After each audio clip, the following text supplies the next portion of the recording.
It's good to be back with all of you. This week we've returned to in-person learning. The projections about the Omicron variant have tracked our expectations, and as a fully vaccinated and boosted community, the conditions are in place to enable our return to our campuses. In today's presentation, I'd like to focus on the practical assumptions that guide our response to the pandemic and the layered public health program that we have built to support the health and safety of our community. I'll also provide some context on our decision to resume in-person learning and the metrics we are tracking as more activities take place on our campuses. I'll begin with our 11 practical assumptions, the principles that have guided our response to COVID-19 over these past 2 years. At different moments throughout the pandemic, we have reviewed and revised these guiding assumptions to reflect changes in our external context. I last presented these practical assumptions in advance of the fall 2021 semester. As we begin this new semester, let me again review these assumptions with you and recent adjustments that we have made. Our first assumption, health and safety. Our first priority is to the health and safety of our community, students, faculty, and staff. We will be guided by the data, evidence, and expertise of our scientific and public health communities. This has been our enduring commitment throughout the pandemic. Our second assumption is focused on our academic mission. It is in the interest of our academic mission to welcome as many students as is safely possible for in-person instruction. This principle is reflected in all of our planning, including our decision-making over the past few weeks as we work to navigate this most recent surge in COVID-19 cases. Third, the timing of medical advances. Continuing medical advances, including safe and effective vaccines, widespread testing, and medical therapies, will be important as new variants of COVID-19 emerge. We have seen extraordinary developments over the past 2 years in medical advancements, with the development of vaccines that help prevent COVID-19 and a number of new treatments that significantly reduce the severity of the disease. We are monitoring how well existing medical advances perform against new variants and the development of new treatments, and we are tracking overall access to newly developed treatments, which are in general still being prioritized for the most high-risk groups. Our next category is our layered public health framework. We will be able to implement a layered public health framework with updates for 2021-2022. We represent our public health approach using the Swiss cheese model, an image that emphasizes the layered aspect of our approach. No one public health measure provides complete protection against COVID-19. A layered approach provides the strongest possible protection by combining different approaches that work together to enhance overall protection. The most important layer we have added over the past year is vaccination. Everyone in our community is required to be fully vaccinated and have also received a booster shot. A booster shot helps to ensure the most up-to-date vaccine protection against COVID-19. Boosters help to bolster your immune system and allow it to respond more quickly and effectively. We saw during the Omicron surge, those who were vaccinated and boosted had the strongest protection. We have also maintained our indoor mask requirement and are providing high-grade masks, N95 and KN95 masks, to people on our campuses. Other important elements of our layered public health program include testing and isolation. The testing sites on our campuses and our Georgetown-run laboratory, where tests can be processed, enable us to provide regular surveillance testing and on-demand testing free to our community.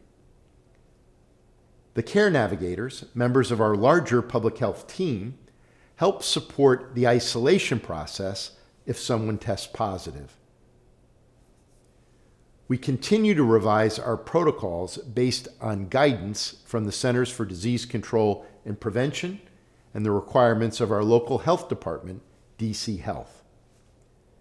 We also regularly engage with our Public Health Advisory Group, led by our Chief Public Health Officer, Dr. Raneet Mashori, to review the latest scientific and medical developments. We have also been working with DC Health on the issue of the isolation period for colleges and universities in the District of Columbia. When it comes to isolation, we must follow the guidelines from DC Health, which have maintained a 10-day isolation period for colleges and universities. Recently, DC Health announced a new framework. With this announcement, we are moving to an updated set of isolation guidelines. These new guidelines will permit members of our community to isolate for a period of 5 days, and if they receive a negative test result on the 5th day, they can leave isolation. Our public health program relies on adherence. This is our 5th practical assumption. Effective health and safety measures depend on the active participation by members of our community. As we make changes to our public health program, we will continue to encourage and expect our community to fully participate in these measures in order to protect our entire community. The strong adherence to our vaccine mandate provides the conditions for presence on our campuses. Our next practical assumption focuses on our mode of learning. In the fall, we said, it is our intention that course modality will be primarily in person this fall, while remaining capable of providing hybrid and virtual experiences for members of our community who may continue to be impacted by the pandemic. The flexibility of going to virtual learning was required for the start of the semester, and we have revised our assumption for the spring. It is our intention to continue with in-person learning as much as possible for the spring semester. Hybrid and virtual experiences continue to be important resources for academic continuity as we navigate the challenges of this pandemic. Turning now to our understanding of the varying impact of the pandemic, we continue to be attentive to the implications of COVID-19, which can be experienced with different severity across the membership of our community. We will exert special effort to anticipate and address these differences. We have continued to pay special attention to those in our community who have responsibilities for dependent care. This spring, we extended our support of programs designed to address the special dependent care challenges of this moment. We also recently announced a new program to support testing for children under the age of 5. Full-time faculty and staff with children under the age of 5 can receive free testing on our campuses. We designed this program to address the particular challenges faced by our faculty and staff with children under 5 years old, the only age group not yet eligible for vaccination. Turning now to our next assumption, the differentiation of our academic programs, we will be adaptive to the differences across our academic programs. The needs of law, medical, and graduate education can differ from those of undergraduate and residential students. We recognize the need for both flexibility and collaboration across our campuses and programs. Our 9th practical assumption, financial capacity. We will have the financial resources to prepare for and support the 2021-2022 academic year. Now turning to infrastructure, We will adapt and expand the infrastructure of our campuses, including classrooms, laboratories, residence halls, dining halls, to address the new needs for public health. Finally, surges of infection. This is our 11th practical assumption. Last summer, we said the emergence of variants is creating new challenges in places where high levels of vaccination have not yet been achieved.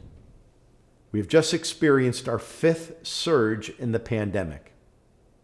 We do not yet know what the future of the pandemic will hold, what future surges may look like. As we look ahead, we have revised our practical assumption. While we continue to face the possibility of additional surges of the pandemic and the emergence of new variants that can challenge our public health framework, we must also prepare for the pandemic to transition into a more endemic state with more predictable and consistent waves of SARS-CoV-2 in our population. These 11 practical assumptions have guided us throughout the pandemic and through our most recent decisions regarding the spring semester.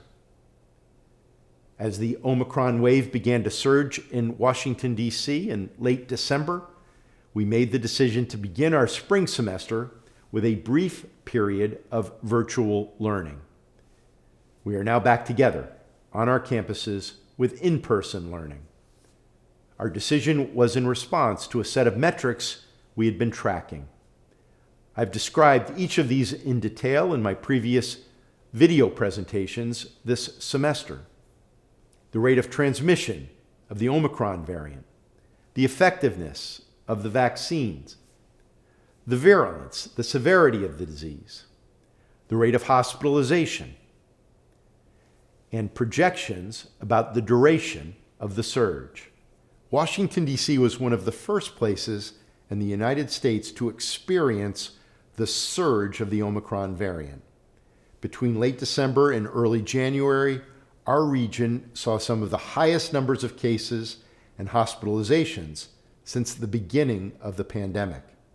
As we look at these metrics today, the trajectory of the decline is following our expectations. Our vaccine mandate, which requires full vaccination and a booster shot, has given our community strong protection as we return. And we have been able to return to in-person classes as planned. We are continuing to closely track metrics on our campuses, the number of positive cases, the positivity rate, the number of residential students in isolation. And we have seen significant improvements over the past month. We are optimistic about these trends as we move into the month of February and resume many more of our regular campus activities. I hope that this review has provided you a sense of how we are approaching this moment and the practical assumptions that will continue to guide us in the time ahead. Thank you for joining me, and take care of yourselves and take care of everyone around you. For every Hoya, everywhere.